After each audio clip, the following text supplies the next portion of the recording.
धन्य काळ संत भेटी, धन्य काळ संत भेटी, पायी मिठी पडली तो, संदेहाची सुटली गाठी, झालो पोटी शीतळ. भवनदीचा झाला तारा, भवनदीचा झाला तारा, या उत्तरा प्रसादे. संदेहाची सुटली गाठी, झालो पोटी शीतळ. तुका म्हणे मंगळाता, तुका म्हणे मंगळ आता, कोण दाता याहुनी. संदेहाची सुटली गाठी, झालो पोटी शीतळ. विभुं वेणुनादं चरन्तं दुरन्तं, स्वयं लीलया गोपवेशं दधानं. गवामृन्दकानन्दनं चारुहासं, परब्रह्मलिङ्गं भजे पाण्डुरङ्ग. पांडुरंगा करू प्रथम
पांडुरंगा करू प्रथम नमन, दुसरे चरणा संतांच्या, त्यांच्या कृपादाने कथेचा विस्तारू. बाबाजी सद्गुरु दास तुका, जयांचे केल्या स्मरण, होय सकळ विद्यांचे अधिकरण. तेची बंधू श्री चरण श्री गुरूंचे ते नमस्कारोणी. आता ओम नमो ज्ञानेश्वरा, ओम नमो ज्ञानेश्वरा,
ज्ञानेश्वरा करुणा कर दयाळा, तुमचा अनुग्रह लाधलो पावन झालो, चराचरी सेवे लागे सेवक झालो, तुमच्या लागलो निज चरणा, अहो स्वामी तुकया देवा यावरी न करावा वेरू विठ्ठला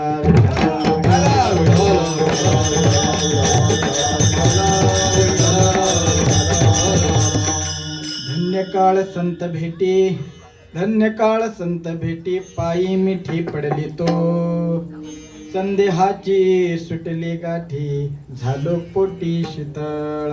प्रस्तुत प्राप्त प्रसंगी सेवेकरता निवडलेला अभंग जगद्गुरु जगद्वंद्य संत श्रेष्ठ श्री तुकोबारा यांचा 4 चरणाचा स्वानुभव सांगणारा असा अभंग आहे. विठ्ठल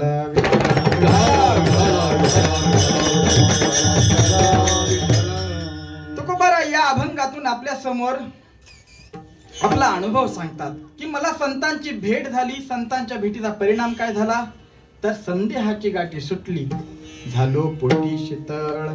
अजून काय झालं तर तुकोबाराय बोलतात की मला संतांनी काही उत्तर दिले, म्हणजे मला काही सांगितलं, मला काही उपदेश केला, त्याच्याने काय परिणाम झाला तर भवनदीचा झाला तारा. या भवनदीतून आम्ही तरुण गेलो. त्याच प्रकारे तुकोबाराय बोलतात आता सगळंच्या सगळं मंगळ झालं. तुका म्हणी मंगळ आता होणत आता याहुनी. हे सगळंच्या सगळं ज्याच्यामुळे घडून आलं ते कशाची संतांची भेट झाली म्हणून सगळंच्या सगळं जुळून आलं. विठ्ठल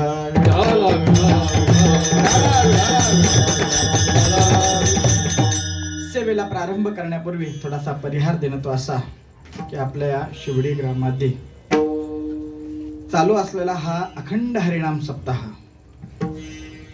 तसं जर पाहायला गेलं तर गोपाळ बाबांची आज पुण्यतिथी म्हणून हा सप्ताह केला जातो. त्याचबरोबर गीता जयंती हे पर्व साधून काय केला जातो, हा सप्ताह केला जातो. अनेक अनेक कार्यक्रम आपले सकाळपासूनचे आहेत. ज्ञानेश्वरी पारायण आहे, गीतेचा पाठ आहे, म्हणजे सगळंच्या सगळं इथे काय आहे एका जागी आपल्याला सगळंच्या सगळं मिळतं आहे. त्याचबरोबर आपले गुरुवर्य लिंगायत महाराज इथे आहेत, सगळ्यांना आशीर्वाद देण्याकरता ते इथे आहेत. आणि तुम्ही आम्ही सगळे खेळीमिळी सगळेच्या सगळे आमचे गणेश महाराज असतील, आमचे बाबा असतील, सगळेच्या सगळे जे काही सहकारी आहेत ते सगळेच्या सगळे सांभाळून घेणारी मंडळी आहे बरं का. त्याचबरोबर आपण जर पाहायला गेलं तर मुंबईमध्ये म्हटलं की काट्यावर सगळं चालतं, म्हणजे 10 म्हणजे 10 वाजून 10 सेकंद पण नाही अशा पद्धतीने मुंबईमध्ये आपल्याला चालावं लागतं. त्यामुळे जास्त परिहार न देत बसता आपण आपल्या सेवेकडे वळूया. विठ्ठल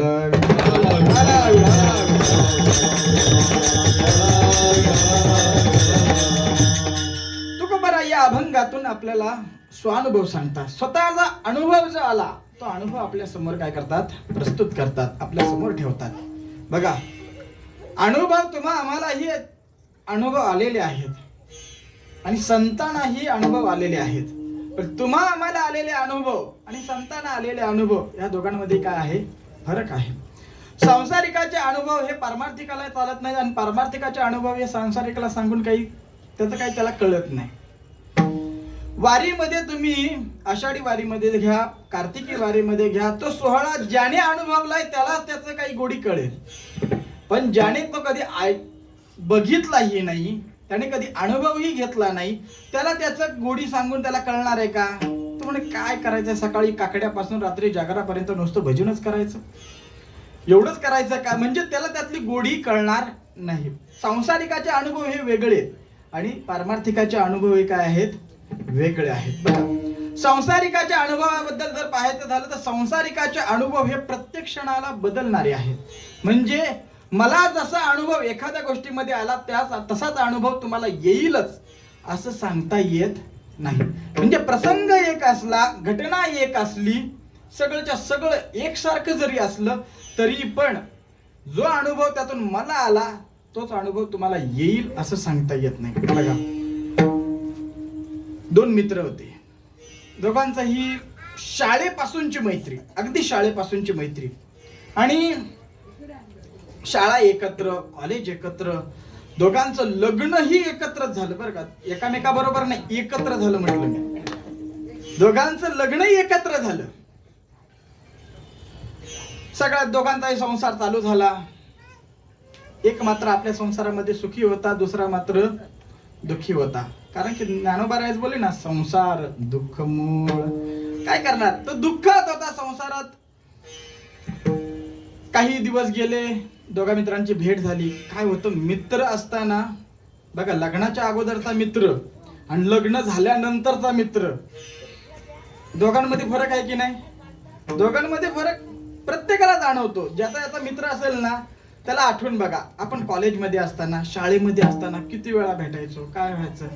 आता लग्न झाल्यानंतर तोच कधीतरी महिन्याने, 2 महिन्याने, 6 महिन्याने अशी त्याची भेट होते. अशा प्रकारे त्यांची भेट झाली आणि एकामेकाला विचारपूस झाली, कसा संसार चाललाय, काय चाललंय, कसं काय, बहिणी कशा आहेत, काय बरं आहे ना, सगळं चाललंय ना व्यवस्थित. एक जण म्हटला खूप मस्त चाललंय. दुसरा म्हणला नाही रे, काही व्यवस्थित चाललं नाही. म्हटलं काय झालं काय? म्हटलं काय करू, चेहऱ्याला भुललो रे. फक्त चेहराच बघितला, बाकी काही पाहिलं नाही. म्हटलं झालं काय? अरे काय करू, तिला जेवणच बनवता येत नाही. म्हटलं ठीक आहे ना, शिकेल हळूहळू, आता नवीन नवीन आहे, शिकेल हळूहळू शिकेल ना. म्हटलं नाही रे, शिकायचं राहू दे, पण तिने एखादा काही पदार्थ बनवला आणि मी जर सांगायला गेलो की असं असं अमुक अमुक मध्ये मीठ नाही, कुठे चटणी नाही, कुठे काय नाही, असं सांगायला गेलो तरी ती काय होते, चिडते. म्हटलं अरे माझंही तुझ्यापेक्षा काही वेगळं नाही बरं का, आमच्याही स्वारीना काही जमत नाही. मी काय करतो, जसं असेल तसं फक्त काय करतो, वा छान झालंय एवढं म्हटलं ना की स्माईल आलीच म्हणून समजा. फक्त छान झालं एवढंच म्हणायचं, कसं का असे ना, फक्त छान झालं एवढं म्हटलं ना की मग कळी खुलते. म्हटलं की ठीक आहे, उद्यापासून तू सांगतोय तसा प्रयोग करून बघूया. घरी गेला,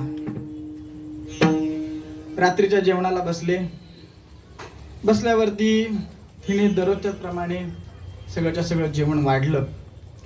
जेवण वाढल्याबरोबर मित्राची गोष्ट त्याला लक्षात आली. मित्राने सांगितलं, सल्ला लक्षात आला.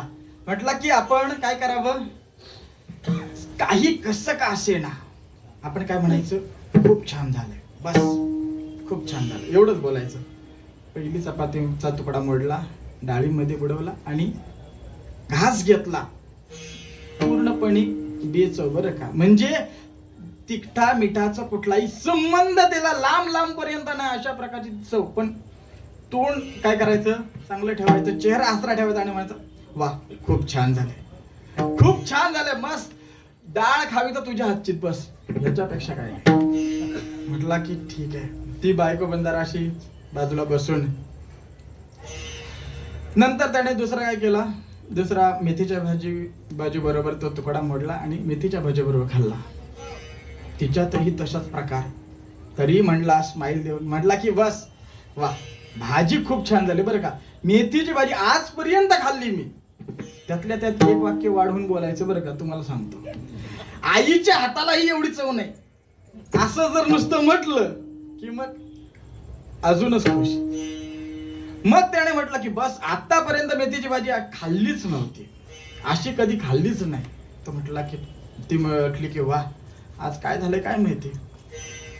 तिसरा तुकडा मोडला आणि बटाट्याची भाजी होती बाजूला, ती तिच्यावरती बटाट्याची भाजी बरोबर तो तुकड्याबरोबर बटाट्याची भाजी घेतली आणि खाल्ली. खाल्ल्याबरोबर खरंच सुंदर झाली होती बरं का, खरंच सुंदर झाली होती. म्हणजे नाव ठेवायला कुठेही जागा नाही अशा प्रकारे ती भाजी झाली होती. आणि त्याने खाल्ल्याबरोबर त्याला वाटलं की वा बाकी सगळं राहू द्या, ती डाळ राहू द्या, मेथीची भाजी राहू द्या, भात राहू द्या, सगळं बाजूला राहू द्या, आता फक्त काय करायचं, आपण हिच्या बरोबरच खायचं आणि हिचंच काय करायचं, कौतुक करायचं. त्याने चपाती सगळी जवळजवळ त्याच्याबरोबर संपवली आणि प्रत्येक घासाला वा बटाट्याची भाजी म्हणजे काय झाले, एक नंबर, वा अशी कधी कुठल्या हॉटेलमध्ये 5 स्टार मध्ये अशी भाजी मिळत नाही.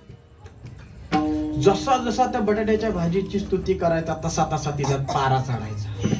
जसा जसा तो बटाट्याच्या भाजीची स्तुती करायचा तिचा पारा अजून चढायचा. शेवटचा घास बिचाऱ्याने घेतला आणि बाजूला ग्लास जे होतं ते ह्याच्या शेवटला डोक्यात पडलं. त्याला काय कळेना. दुसऱ्या दिवशी परत त्या दोन मित्रांची भेट झाली. तर म्हटला की काय झालं. तो म्हटला की तुझा उपाय काय चालला नाही बेळा. म्हटलं का काय झालं. तो म्हटला की अरे बटाट्याची भाजी होती त्याची स्तुती मी केली. म्हटलं मग स्तुती केली तर तिने खुश व्हायला पाहिजे होतं ना. तो म्हटला पुढे ऐक. स्तुती केली बटाट्याच्या भाजीचीच केली पण ती बटाट्याची भाजी दुसरीने बनवलेली होती. आता मला सांगा हे अनुभव दोघांचा काय झाला. दोघांचा अनुभव एक झाला का. दोघांचा अनुभव एक नाही. घटना एक आहे पण अनुभव मात्र काय आहेत वेगवेगळे आहेत. म्हणजे त्याला त्याचा बायकोची स्तुती केल्यानंतर त्याला त्या बायकोलाही आनंद त्यालाही आनंद संसारामध्ये आनंद सुख होतं. तसं ह्याला मिळालं का. ह्याला मिळालं नाही. म्हणजे आपले जे अनुभव आहेत संसारिकाचे अनुभव आहेत ते काय आहेत प्रत्येकाचे वेगवेगळे आहेत. पण संतांचे अनुभव जर आपण पाहायला गेलं तर संतांचे अनुभव सगळेच्या सगळे काय आहेत एक आहेत. बघा ज्ञानोबा रायणा जो अनुभव आहे तोच नामदेव रायणा अनुभव आहे. ज्ञानोबा रायणा अनुभव तोच नामदेव रायणा अनुभव तोच नाथ रायणा अनुभव आहे. तोच तुकोबा रायणा अनुभव आहे. तोच अनुभव ज्ञानोबा रायणा आहे. सगळ्याच्या सगळ्या संतांना मी तर आपण वारकरी संत म्हणतोय नवे नवे जगातील सगळ्या संतांना तोच अनुभव आहे बरं का. तोच अनुभव एकच अनुभव प्रत्येकाला येतो आणि आपल्याला आलेला अनुभव जगासमोर काय करतात ते जसंच्या तसंच काय करतात आपल्या समोर अनुभव आले अंगा तेरा जगात तेरा जगात तेरा जगात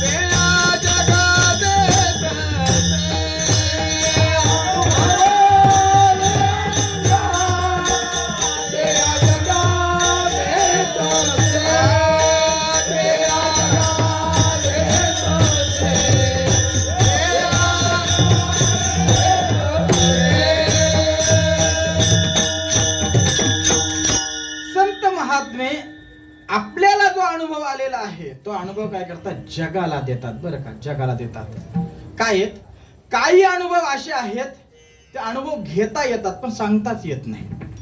काही अनुभव असे आहेत की घेताही येतात आणि सांगताही येतात. काही अनुभव असे आहेत की घेता येत नाहीत पण सांगता येतात. आणि काही अनुभव असे आहेत की घेताही येतात आणि सांगताही येतात. असे 4 प्रकार आहेत बरं का. काही अनुभव आहेत की घेताही येत नाहीत आणि सांगताही येत नाहीत.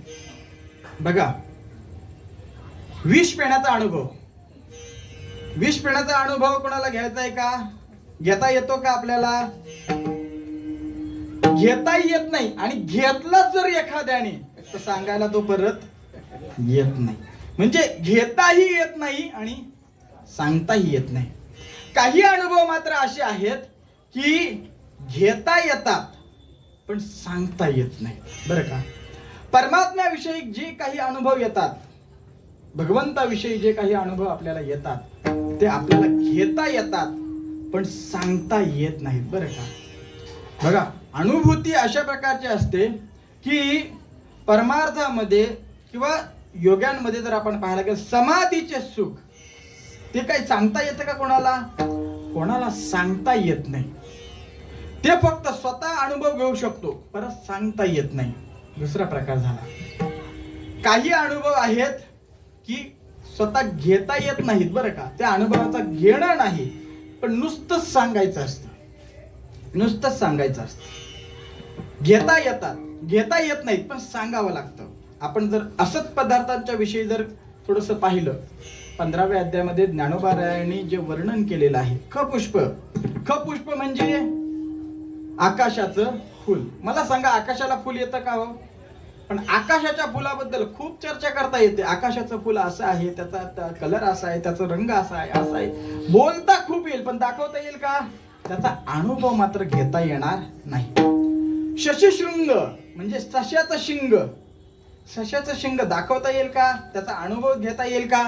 त्याचा अनुभव घेता येणार नाही. पण त्याच्याबद्दल बोलायचं झालं तर खूप बोलता येतं, खूप बोलता येतं. त्याचबरोबर गंधर्व नगर, गंधर्व नगराबद्दल आपण जर पाहायला गेलं तर गंधर्व नगर म्हणजे काय आहे?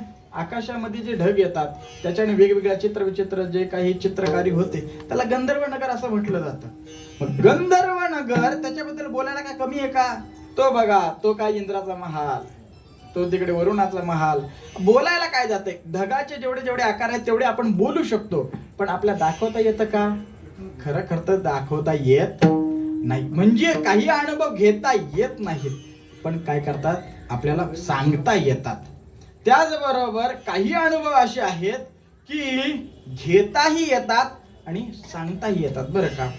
काही अनुभव असे आहेत, तुकोबारायांना जे अनुभव आला, जो अनुभव आला तो तुकोबारायांनी काय केलं? या अभंगामध्ये मांडलेला आहे. संत भेट तुकोबारायांची झाली आणि तीच काय केली? तुकोबारायांनी आपल्याला सांगितली. पण एक गोष्ट मात्र आहे बरं का, संतांची भेट तुकोबारायांना झाली, पण संत भेट मात्र अतिशय दुर्लभ आहे. शास्त्राने आपल्याला सांगत असताना 3 गोष्टी काय सांगितल्यात? दुर्लभ सांगितल्यात. दुर्लभम त्रयमेवैतत् देवानुग्रह हेतुकम मनुष्यत्वम मुमुक्षुत्वम महापुरुष संश्रयः. 3 गोष्टी दुर्लभ सांगितल्या. काय काय गोष्टी दुर्लभ सांगितल्या आपल्याला? की मनुष्यत्व, मनुष्य देह मिळणं काय आहे? दुर्लभ आहे, दुर्लभ आहे. मनुष्य देह मिळतो कसा हो? मनुष्य देह जर आपल्याला मिळतो तो मिळतो कसा याचं गणित जर आपण पाहायला गेलो ना तर आपल्याला कळेल. बघा, तुम्ही आम्ही मनुष्य जन्मामध्ये इथे आलेलो आहोत, मनुष्य जन्मामध्ये आलोत म्हणून आपण इथे येऊन बसलोय बरं का. आणि त्या बाकीच्यांना बुद्धी होणार नाही, बाकीच्या प्राण्यांना ती बुद्धी होणार नाही, पक्ष्यांना बुद्धी होणार नाही, बाकीच्या सजीवांना ती बुद्धी होणार नाही.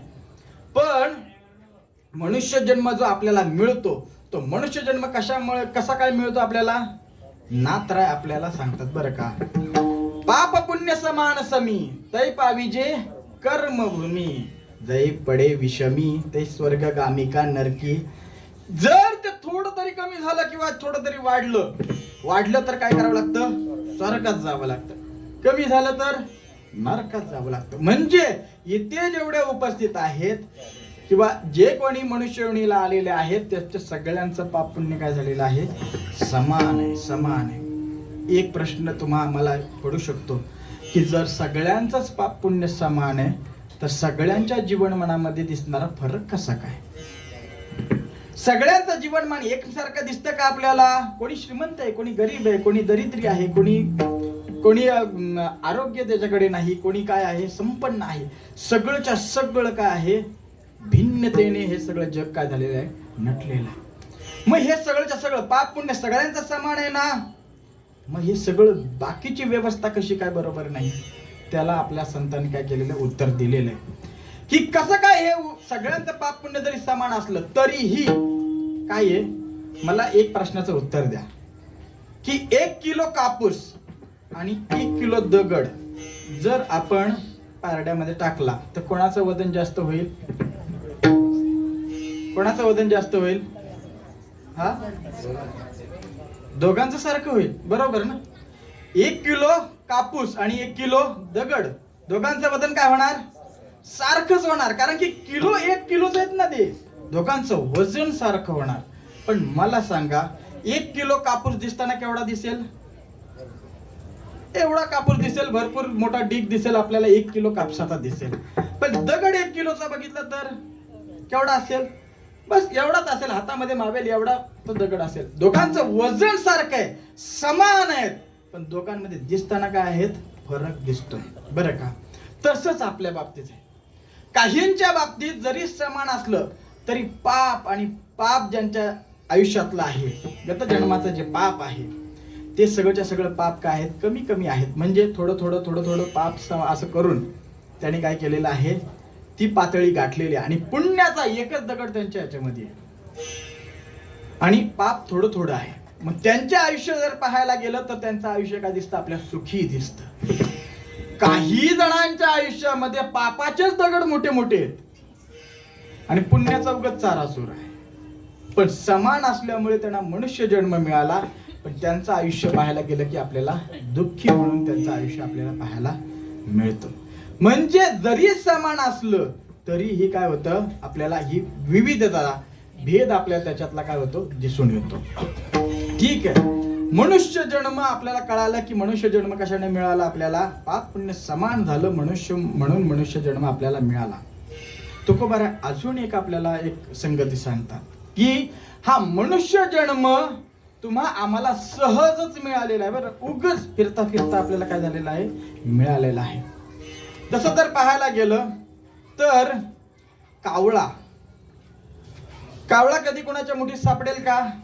कोणाच्या मुठीत सापडणार नाही. कारण की कावळ्यासारखा चतुर पक्षी कुठला नाहीये. कावळा एवढा चतुर आहे, त्याला एकाक्ष असं म्हटलं जातं. एकच डोळा आहे पण एवढा वेगाने तो फिरवतो की काय होतं, असं वाटतं की तो 2 डोळे त्याला आहेत म्हणून असं आपल्याला भासवतो. एवढा चतुर आहे. मग तो कावळा कोणाच्याही मुठीत सापडत नाही. एका राजाने दवंडी पेटली की काय करायचं, कावळा पकडून जो देईल त्याला 5,000 रुपये बक्षीस. म्हटले ठीक आहे, सगळ्यांनी ऐकली. पण कावळा काय सापडत नाही, सगळ्यांना माहिती होतं, प्रत्येकाने प्रयत्न केले. एक आंधळा होता, सहज गंगेवरती स्नानाला जात होता आणि गंगेवरती स्नानाला जात असताना सहज आपलं अर्घ्य द्यायचं म्हणून पाणी घेतलं गंगेचं, गंगेला पाणी दिलं आणि जय हर गंगे म्हणून काय केली, टाळी मारली आणि त्या टाळीमध्ये काय झाला, कावळा सापडला. तुकोबाराय तेच आपल्याला बोलतात की काय झालं, तसाच आपल्याला मनुष्य जन्म पावला दे कागताली न्याय.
काकताळी न्याय.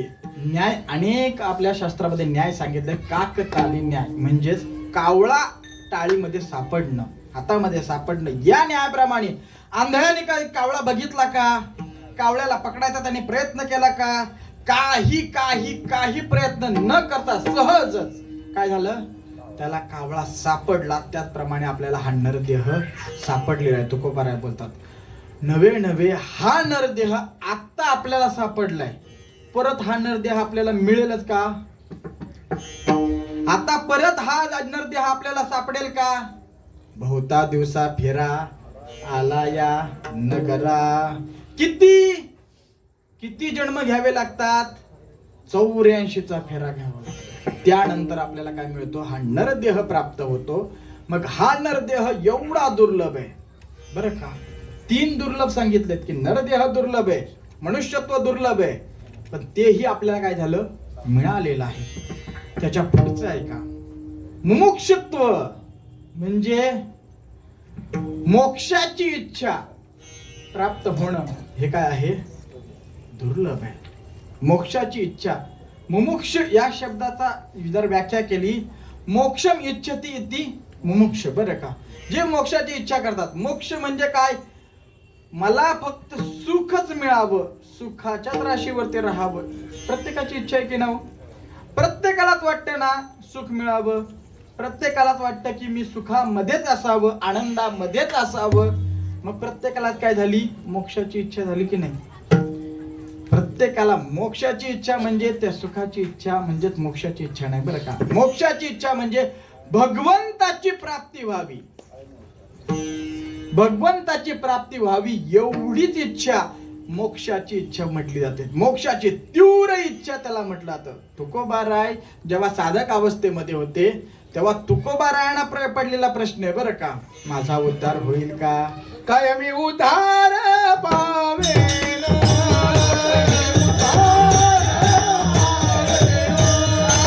कृपा करील नारायण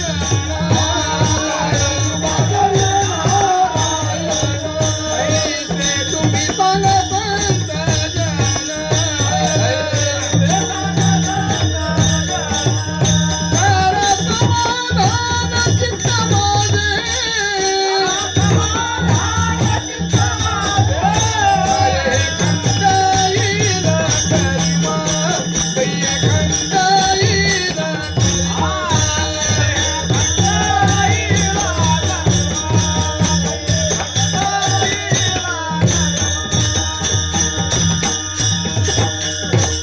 काय मी उद्धार पावेन, ही जी इच्छा आहे ना ती मोक्षाची इच्छा बरं का. आपला उद्धार झाला पाहिजे ही एकच इच्छा पाहिजे, ही एकच.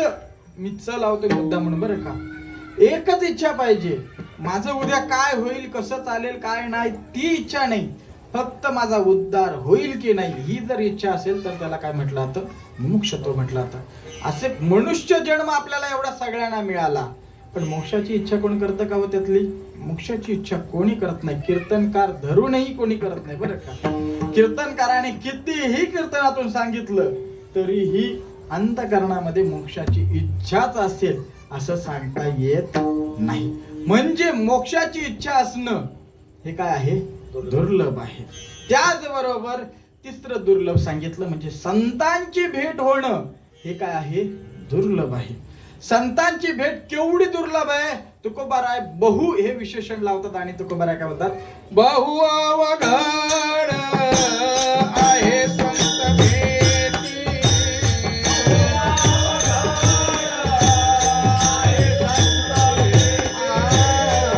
बहु अवघड आहे संत भेटी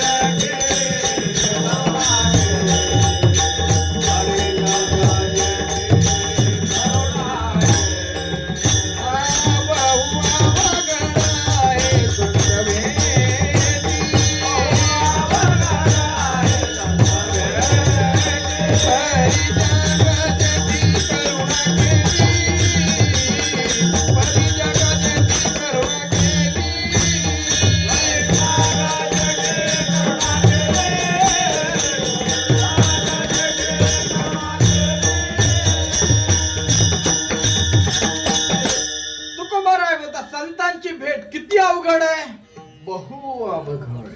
बहु या शब्द पूर्ण करण्याकरता मला सांगा एकावरती किती शून्य दिले म्हणजे बहु पूर्ण होईल. हिंदी मधली बहु सोडून द्या बरं का, आता हिंदी मधली बहु घ्या.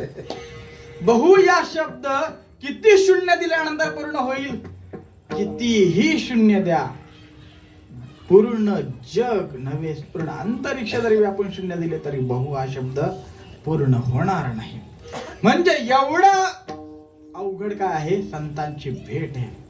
नाथराय बोलतात बरं का, चंद्रामृत सुखे सेववील, असता जाता रवी धरवेल, बाह्य हेळा सागर तरवेल, परित्या साधूची भेटी न होईल का. सगळं जर नाथरायांचा तो अभंग जर आपण पाहिला ना तर आपल्याला कळून येईल की केवढ्या अवघड गोष्ट आहेत. चंद्रामृत सुखे सेव, सुखे बोलतात बरं का. जसं आपण पाणी प्यावं तसं चंद्राचं अमृत पिता येईल. नवे नवे पिणारेही आहेत बरं का.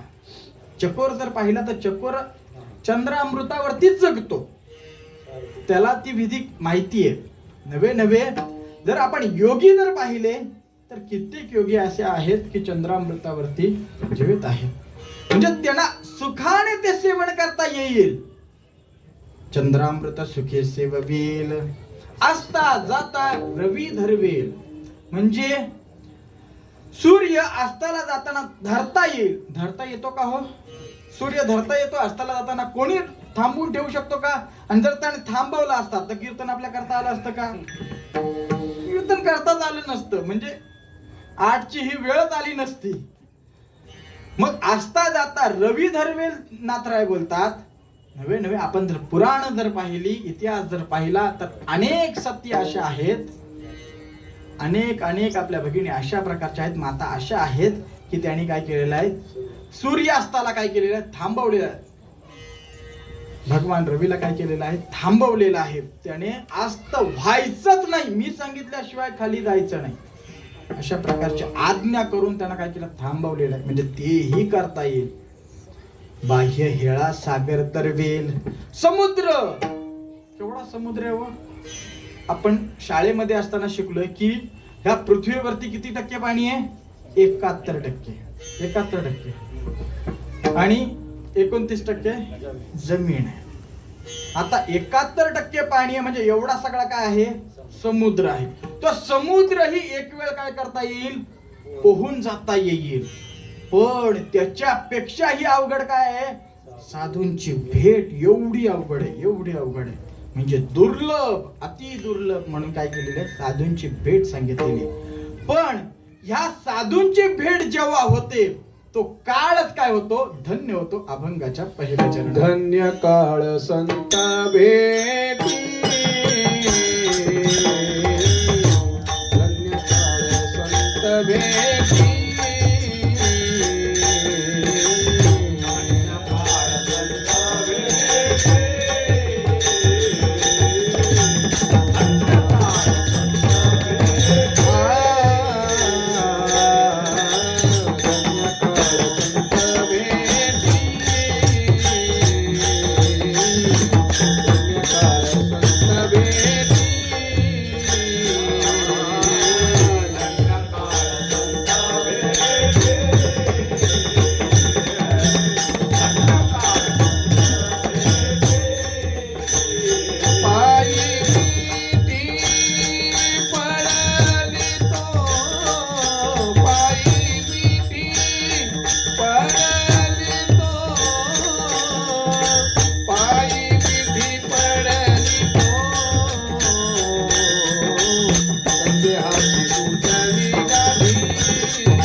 सुटली गाठी, संध्याची सुटली गाठी. धन्य काळ संत भेटी, धन्य काळ संत भेटी, धन्य काळ संत भेटी, धन्य काळ संत भेटी. पायी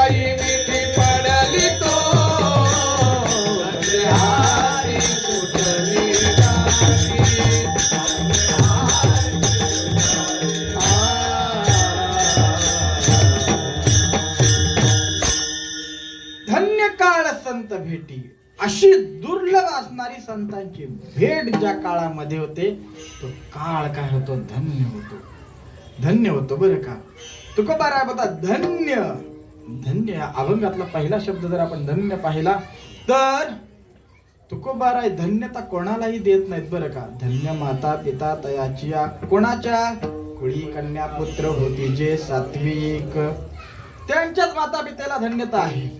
किंवा धन्यते संसारी दयावंत जे अंतरी. सगळेच्या सगळे संसारी धन्य नाहीत, दयावंत अंतरी जे ते धन्य संसारी. बरं का, तुकोबाराय बोलतात. म्हणजे तुकोबाराय सगळ्याच्या सगळ्यांना धन्यता देत नाही, त्या काळाला तुकोबारायने काय केली, धन्यता दिली. धन्यता म्हणजे काय, सगळं जिथे प्राप्त होतं, कशाचीच इच्छा नंतर उरत नाही, आपण काय म्हणतो धन्यता, त्याला म्हटली जाते. म्हणजे बघा, कोणत्याही गोष्टीमध्ये तुम्ही आम्ही एकत्रित जर कधी भेटलो की बघ, आपण जर इच्छा असली आणि ती इच्छा पूर्ण झाली की मग आपण बोलतो की बस धन्य झालो, तुमची भेट झाली, मला अमुक अमुक एक वस्तू प्राप्त झाली, धन्य झालो मी. म्हणजे जी इच्छा एकदा पूर्ण झाली की काय म्हणते, धन्यता प्राप्त होते. तुकोबारायांची इच्छा हीच होती की साधूंची भेट व्हावी, संतांची भेट व्हावी, आणि ती संतांची भेट झाली म्हणून तुकोबाराय काय बोलतात, धन्यता मला प्राप्त झाली. धन्य काळ भेटी, संतांची भेट झाली, हे काय झाली, धन्य झाली. बरं का, धन्यतेबद्दल आपण जर अजून पाहायला गेलं तर पंचदशी ग्रंथामध्ये एखाद्या साधूला, एखाद्या संताला पूर्णता प्राप्त झाली, काही करण्याची इच्छा राहिली नाही, तर त्या साधूच्या मुखातले शब्द पंचदशीकार बोलतात. बरं का, धन्यहम धन्यहम कर्तव्यम मे न विद्यते. आता मला करण्यासारखं काही राहिलं नाही, काही राहिलं नाही. जे काही मिळवायचं होतं ते सगळंच्या सगळं काय झालं, मी मिळवलं, सगळं मिळवलं. अशा प्रकारची जी प्राप्ती आहे त्याला काय म्हटलं जातं, धन्यता म्हटलं जातं. तुकोबाराय ह्याचाच उद्गार दुसऱ्या अभंगामध्ये करतात, कृतकृत्य झालो इच्छा केली ते पावलो. सगळंच्या सगळं, ज्याची ज्याची इच्छा केली ते काय झालं, सगळंच्या सगळं मला प्राप्त झालं. म्हणजे काय झाली, निरांकुश प्राप्ती. त्यांना इच्छा काय झाली, निरांकुशा प्राप्ती झाली. आणि प्राप्ती झाल्यानंतर तुकोबार होता, धन्यता मला प्राप्त झाली. पण धन्य काळ बोलतात बरं का तुकोबाराय, कारण की धन्य काळ तुकोबारांच्या ठिकाणी धन्य काळ कसा काय, काळाला धन्यता तुकोबाराय का देतात, आपण जर थोडस चिंतन करायचं म्हटलं तर तुकोबाराय धन्य, ह्या काळाला धन्यता का देतात, कारण की बघा, आपण 3 प्रकारे याचं चिंतन करू शकतो. एक तर कर्मशास्त्रानुसार जर पाहायला गेलं तर कर्म, आपण कर्मभूमीवरती प्रत्येक जण जन्माला आलेलो आहोत. कर्म जर पाहायला गेलं तर या कर्मभूमीचा नियमच असा आहे की जे जे काही कर्म केलं ते काय करावं लागणार, भोगाला लागणारच. केले कर्म झाले तेची भोगाले. आपल्या दुसऱ्याचं कोणाचं कर्म आपल्याला येत नाही भोगायला. बरं का, सहज आपण बोलताना बोलतो की मी असं कुणाचं काय वाकडं केलं होतं, कुणाचं असं काय वाईट केलं होतं, ते हे दिवस मला बघायला मिळाले. आपल्याला फक्त ह्या जन्माचा हिशोब कळतो, ह्याच्या पाठीमागची पानं आपल्याला कुठे दिसतही नाहीत. ती पानं जर आपण नीटची बघितली तर आपल्याला कळेल की कुठल्या जन्माचं आपलं काय कर्म होतं आणि ते आता का भोगायला आलं. सगळ्यांना महाभारतातला दृष्टांत माहिती आहे, जास्त वेळ घेणार नाही. भीष्मांचं चरित्र सगळ्यांना माहिती आहे. भीष्माचार्य भगवंताचे भक्त, भगवंताला ओळखणारे.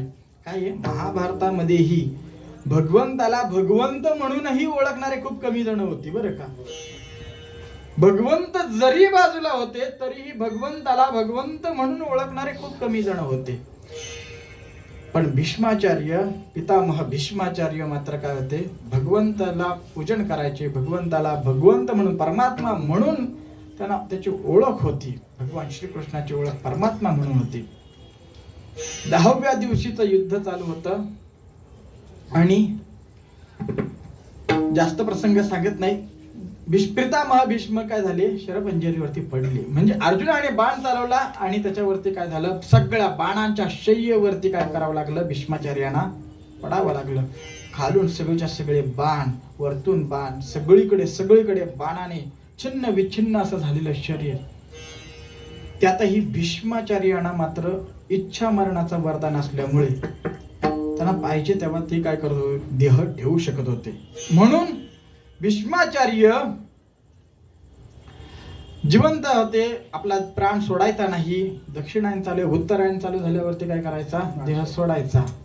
अशा प्रकारे त्यांनी, मला वाटतं की आता ते गीता जयंती पासूनचा पुढचा 10वा दिवस आपण धरून चाला. आणि त्यानंतर त्याने देह सोडलेला आहे. पण त्याच्या अगोदर भगवंताला एक प्रश्न विचारला की देवा, मी तुझी एवढी भक्ती केली, तुझी एवढी पूजा केली, अर्चा केली, कुठेही मी काही चुकलो नाही, मला हे एवढं भोगावं का लागलं? माझा प्रश्न इथे बरं का, मला दृष्टांत द्यायचं तर इथे लक्ष द्या की मला हे भोगावं का लागलं.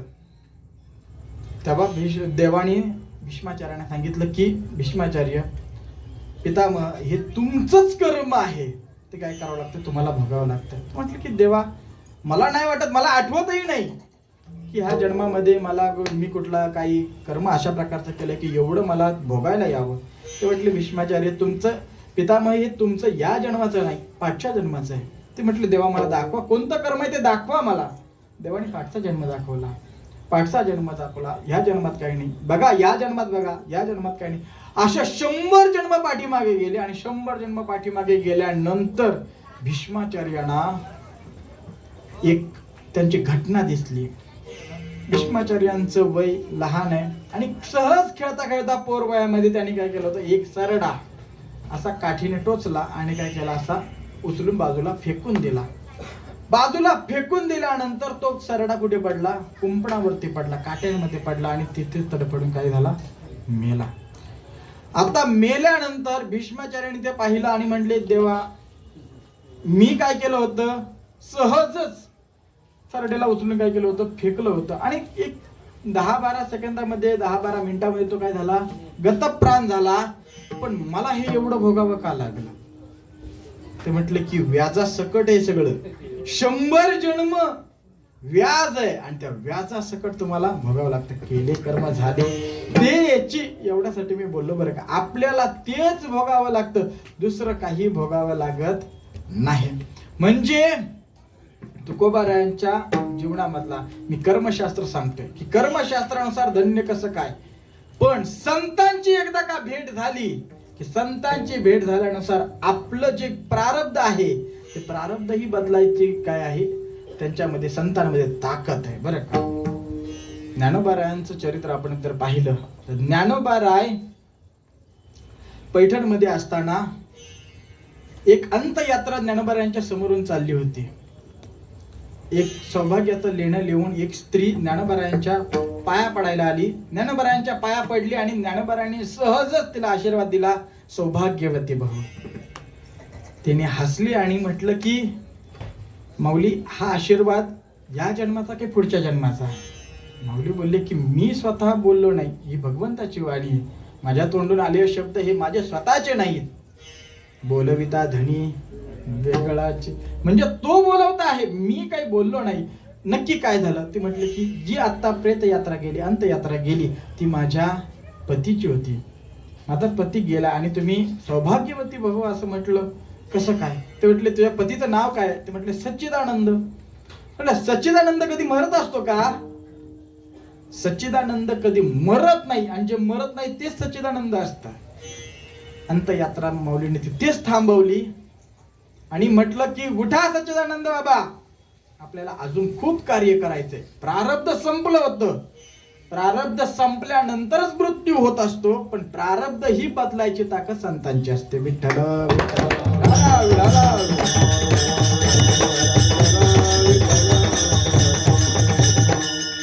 त्याचबरोबर ज्ञानशास्त्राच्या दृष्टीने जर आपण पाहायला गेलं तर ज्ञानशास्त्राच्या दृष्टीने ही संतांची भेट होणं म्हणजे धन्य काळ आहे. बघा, ज्या काळामध्ये संत भेट होते त्या काळामध्ये ज्ञान प्राप्त होतं, अन्यथा दुसऱ्या काळामध्ये आपल्याला ज्ञान प्राप्ती होत नाही. ज्ञानोबाराय बोलतात, ते ज्ञान पैगा बरवे जरी मणी हाती आणावे तरी संताया भजावे सर्वस्वेशी. जर तुम्हाला ते ज्ञान पाहिजे असेल तर संतांचीच सेवा करावी लागते, संतांचीच भेट व्हावी लागते. तद्विधी प्रणिपातेन परिप्रश्नेन सेवया उपदेक्षन्ति ते ज्ञानम ज्ञानिनस्तत्वदर्शिनः. आपल्या जर ते ज्ञान पाहिजे असेल तर आपल्याला काय करावं लागतं, गुरूंची सेवाच करावी लागते. संतांची भेट झाल्याशिवाय आपल्याला ते ज्ञान प्राप्त होत नाही, त्याने ते दाखवावं लागतं. तुकोबाराय बोलतात ना, तुका म्हणे होता ठेवा तो या भावा सापडला संत दर्शनी हा लाभ. हे लावून घ्यायचं बरं का. संतांचं दर्शन झालं म्हणून काय झालं, तो हा ठेवा आपल्या काय झाला, प्राप्त झाला. म्हणजे ज्ञान प्राप्ती ही कशाने होते, संतांच्या भेटीने ज्ञान प्राप्ती होते. नवे नवे भगवंताची प्राप्ती ही काय होते, संतांच्या भेटीनेच होते. नवे नवे नाथराय बोलतात की हरी प्राप्त करून घ्यायचं आहे ना, तर संतांचेच पाय धरले पाहिजे. हरी प्राप्तीचे उपाय, हरी प्राप्तीचे उपाय, प्राप्तीचे उपाय,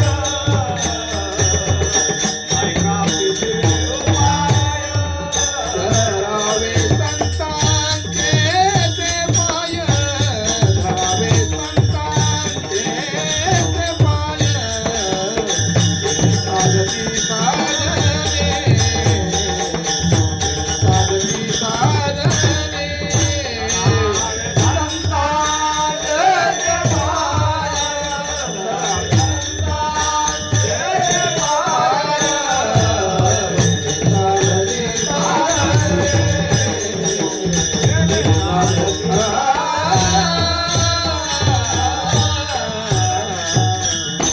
हरिप्राप्तीचे उपाय, भगवंताचं जर पाय आपल्या पाहिजे असतील तर तिने साधती साधने. म्हणजे ते काय करावं लागतं, भगवंता संतांचे पाय धरले की भगवंताची भेट झाली समजा. म्हणजे भगवंत प्राप्त करून घ्यायचा असेल तरीही काय करावं लागतं, संतांचीच भेट होणं गरजेचं आहे. म्हणजे कर्मशास्त्रानुसार जर पाहायला गेलं, ज्ञानशास्त्रानुसार पाहायला गेलं, भक्तिशास्त्रानुसार जर पाहायला गेलं तर संतांची भेट होणं म्हणजेच काय आहे, धन्य काळ आहे. बरं का, धन्य काळ आहे. तसं जर काळाचा विचार करायला गेलं ना, तर काळ हा सगळ्यात बलवान आहे. बरं का, काळापेक्षा बळवान कोण नाही, कोणी नाही.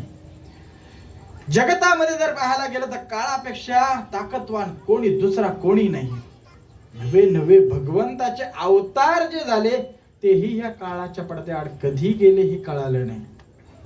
रामकृष्ण आले गेले, बरं का, रामकृष्ण भगवान परमात्मा आले गेले, त्यांचं काय करावं लागलं, काळाच्या ओघामध्ये त्यांनाही आपले अवतार संपवावे लागले.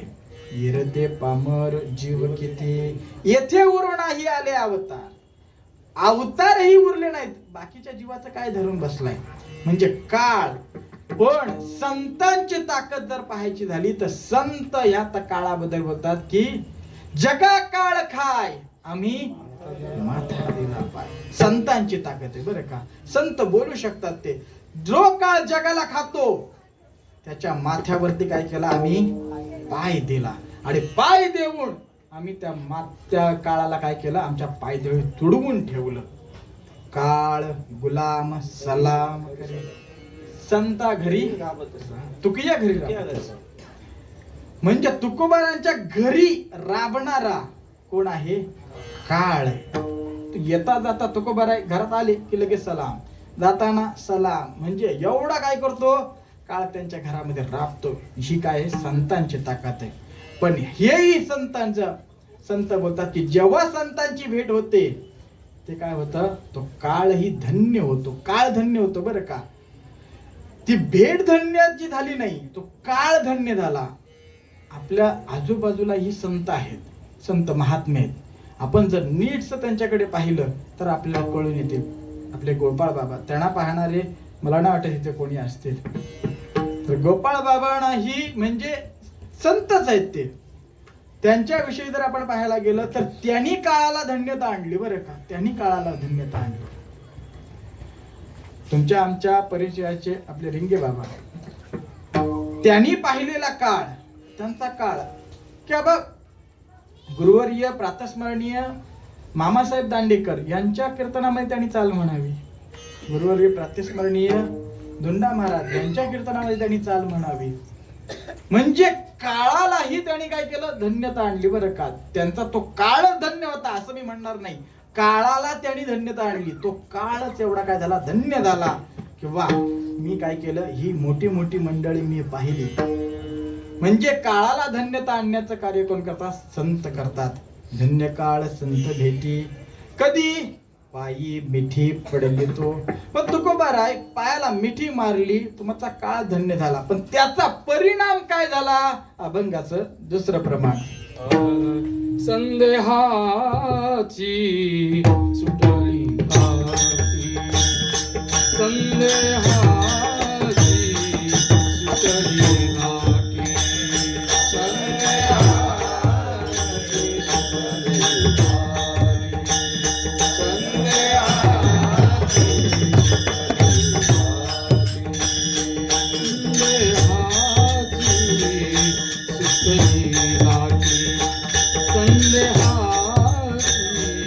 सुटली घाटी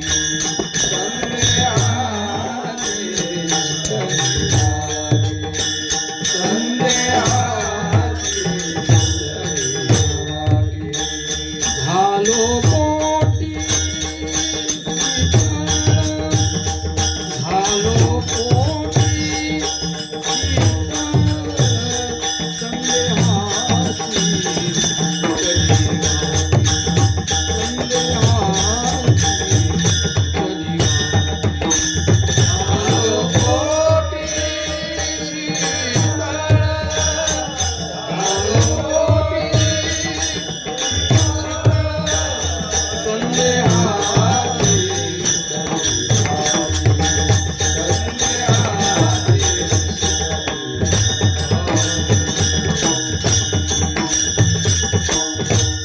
तुकोबाराय बोलतात की संदेहाची सुटली गाठी संत काळ भेट झाली पण त्याचा परिणाम काय झाला संदेहाची सुटली गाठी झालो पोटे शीतळ माझ्या अंतःकरणामध्ये काही संशय होते ते संशय काय झाले पूर्णपणे निघून गेले संदेहाची गाठी सुटली गाठ गाठ कशाला म्हटलं जातो दोन पदार्थ एकत्र जोडले जातात त्याला गाठ म्हटलं जातं बरोबर ही गाठ आहे पण बघा कुठेही जोडणं जिथे आहे तिथे गाठ आहे पण तिथे गाठ आली हे समजायचं हे कुठेतरी तुटलं होतं म्हणून काय केलंय जोडलं गेलंय त्यामुळे गाठ निर्माण झाली दुसरा प्रकार एक सांगतो कधी कधी गुंता होतो आणि गुंता झाल्यामुळे काय होते गाठ पडते त्या गाठीमध्ये आणि ह्या गाठीमध्ये काय आहे फरक आहे ती गाठ सुटली की परत दोन भाग होतात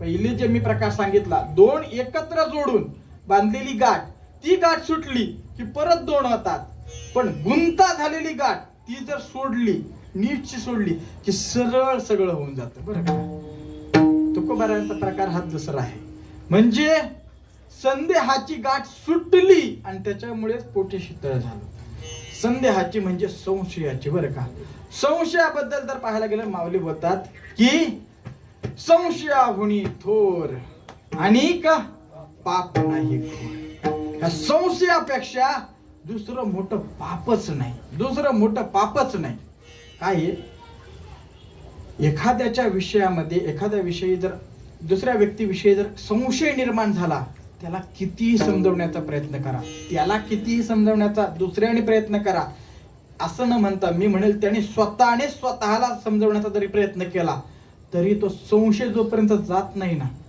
तोपर्यंत काहीच होऊ शकत नाही काही होऊ शकत नाही संशय मनामध्ये आला अनेकांचे संसार ह्या फक्त या 3 अक्षरांमुळे उद्ध्वस्त झाले संशय संसारामध्ये काय झाला संशय आला संशय निर्माण झाला कधी कधी गोष्टी आपल्या जशा दिसतात तशा नसतात बरं का बहुतेक वेळेला असं होतं आपण आपल्याच बुद्धीने काहीतरी तर्क वितर्क करून त्या एकमेकाला जोडतो आणि नको तो बुद्धीमध्ये काय करतो संशय निर्माण करून घेतो एकदा असं झालं की एक राजा होता आणि त्या राजा पराक्रमी राजा त्याची राणी आणि त्याला एक मोठी मुलगी होती 16-17 वर्षाची एक मुलगी होती एक दिवस असाच तो काय गेला लढाई करता बाहेर गेला आणि बाहेर गेल्यानंतर आता आपला पती बाहेर गेलेला आहे म्हणून ती जी मुलगी आहे ती जे राणी आहे त्या राणीने आपल्या मुलीला काय केलं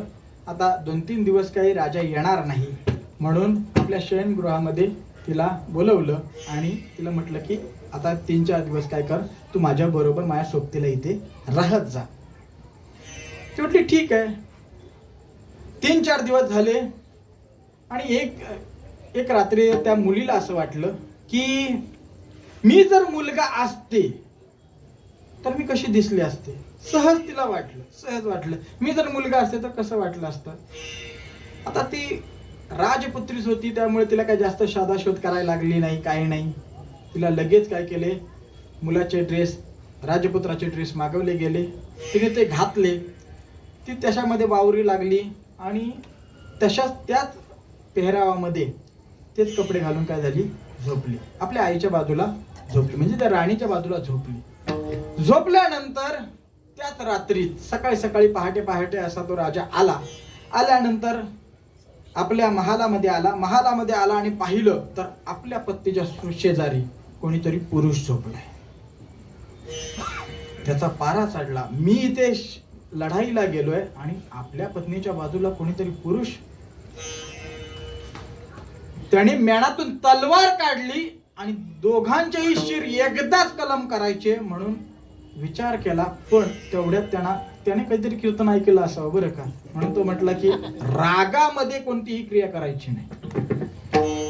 रागामध्ये कोणतीही क्रिया करायची नाही. कसं आहे, राग जेव्हा आपल्याला आलेला असतो तेव्हा कोणताच ताबा आपल्यावर नसतो. सगळीच्या सगळी विचारशक्ती मंदावते आणि तो राग सगळ्याचा सगळा ताबा, आपला ताबा तो घेतो.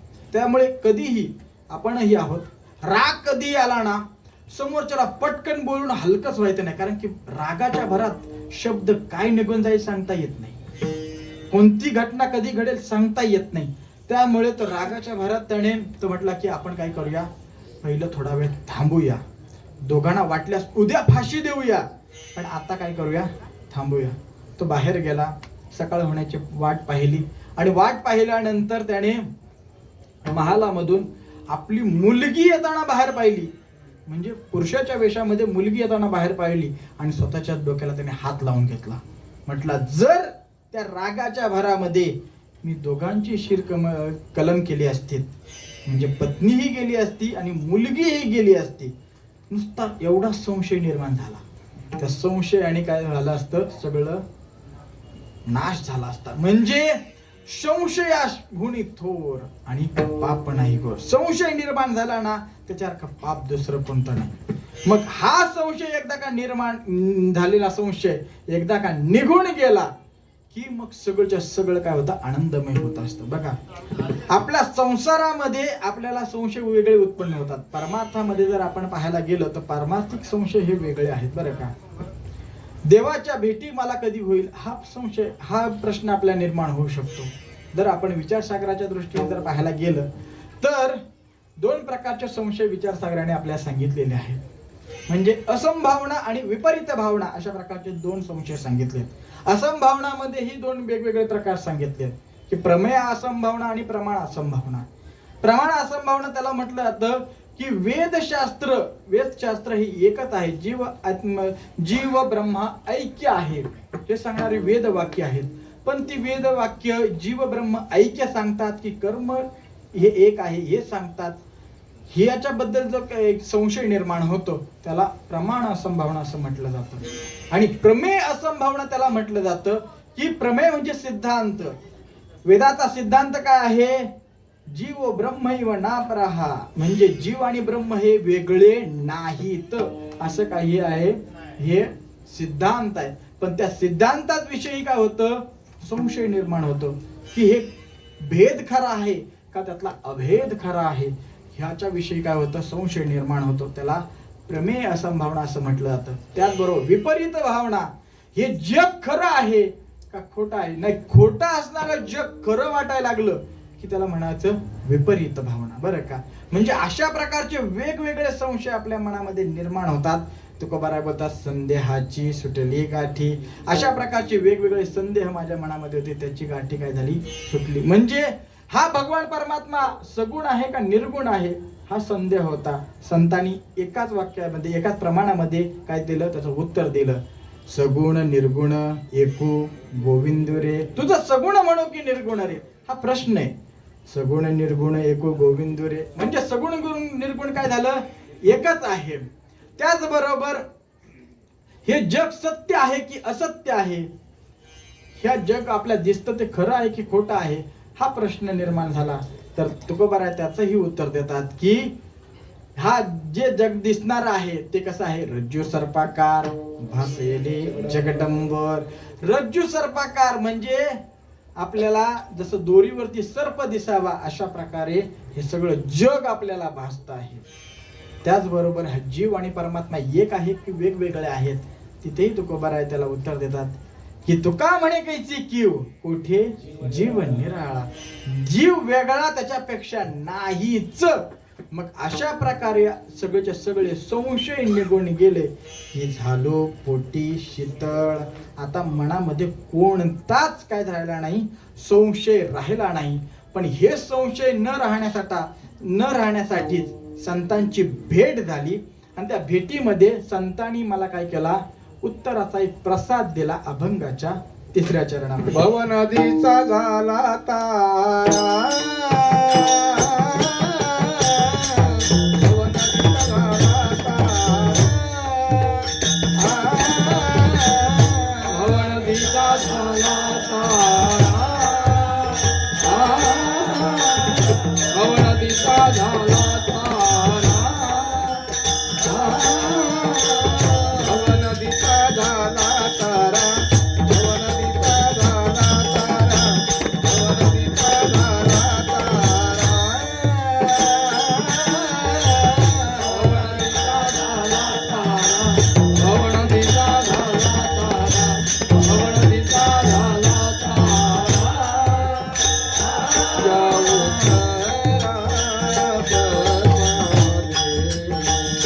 या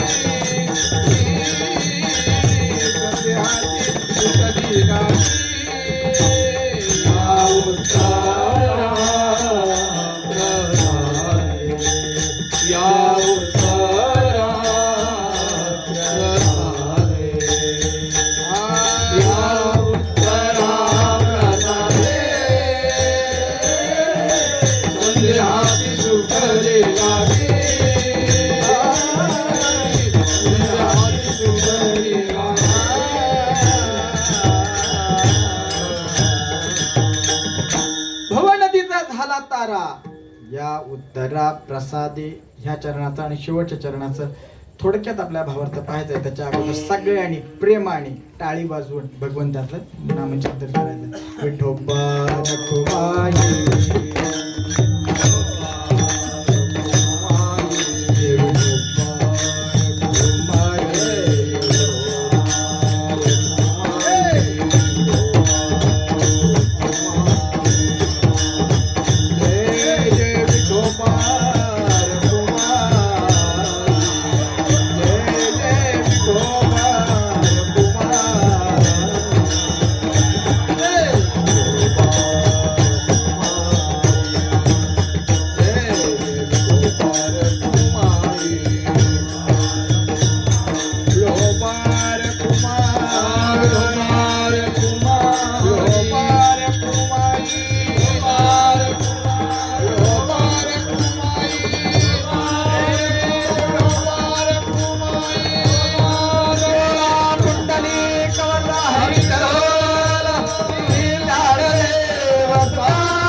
नदीचा झाला तारा या उत्तरा प्रसादे.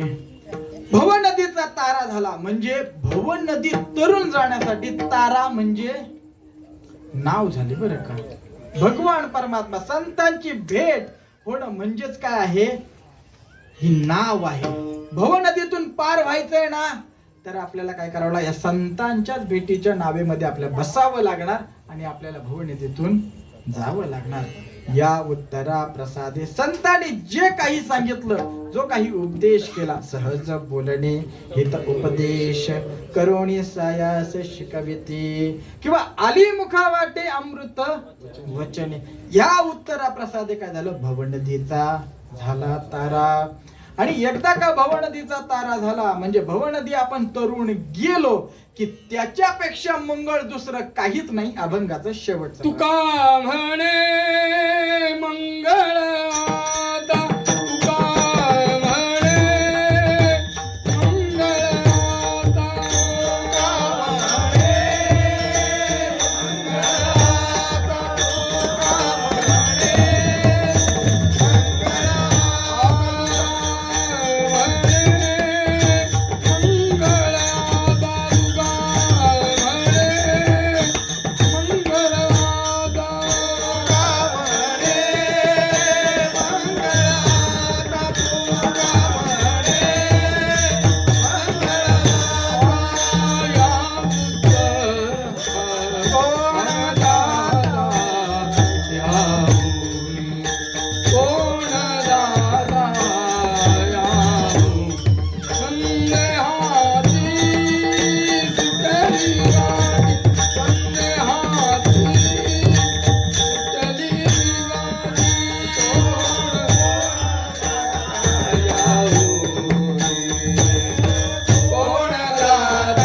म्हणे मंगळ आता, तुका कोण दाता याहुनी. आता सगळ्याच्या सगळं मंगळ आहे. कधी आता, धन्य काळ संत भेटी तेव्हा मंगळ आता. त्यानंतर पायी मिठी पडली तेव्हा मंगळ आता. संदेहाची सुटली गाठी तेव्हा मंगळ आता. झालो पोटी शीतळ तेव्हा मंगळ आता. भव नदीचा तारा झाला आता मंगळ आहे. आणि त्यानंतर संतांचा उपदेश मिळाला या उत्तरा प्रसादे आता मंगळ आहे. पण याच्यापेक्षा दुसरं मंगळ करणारे कोण आहे? तुकोबारायण प्रश्न करतात. कोण दाता याहुनी. एवढं दान देणारं दुसरं कोण आहे का? भगवान परमात्मा जरी पाहायला गेलं तरी भगवान परमात्माचा नियम ठरलेला आहे, घेसी तेव्हा देसी ऐसा अससी उदार. जेव्हा घेणार भगवान परमात्मा काही का असेना पहिलं घेतो बरं का, पहिलं घेतो नंतर आपल्याला देतो. देताना भरपूर देईल, सांगता येत नाही. सुदामांचं चरित्र आपल्याला माहितीये. मूठभर पोया का होईना घ्यावे लागले भगवंता. नियमात बदल करून चालला नाही, घ्यावं लागलं. नंतर सोन्याची काय दिली नगरी वगैरे ते भाग वेगळा, पण पहिलं घेणार नंतर देणार. पण संतांचं तसं नाही बरं का.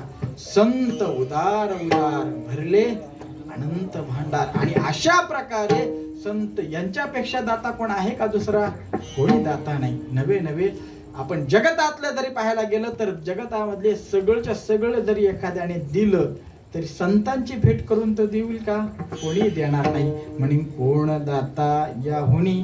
संदेहाची सुटली गाठी झालो पोटी शीतळ. ज्ञानेश्वर माऊली ज्ञानराज ज्ञानेश्वर माऊली ज्ञानेश्वर माऊली ज्ञानेश्वर माऊली महाराज ज्ञानेश्वर माऊली महाराज ज्ञानेश्वर माऊली.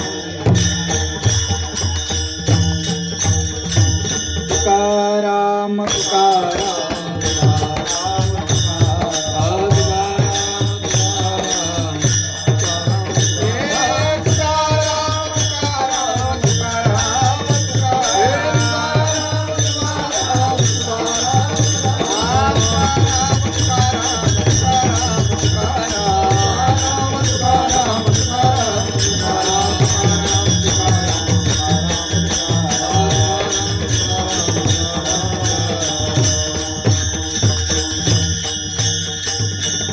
झालेली सेवा भगवंताच्या चरणी, तुम्हा सर्व संत वृंदाच्या चरणी, बाबांच्या चरणी समर्पित करतो आणि सेवेला इथेच पूर्ण विराम देतो. विठ्ठल जय जय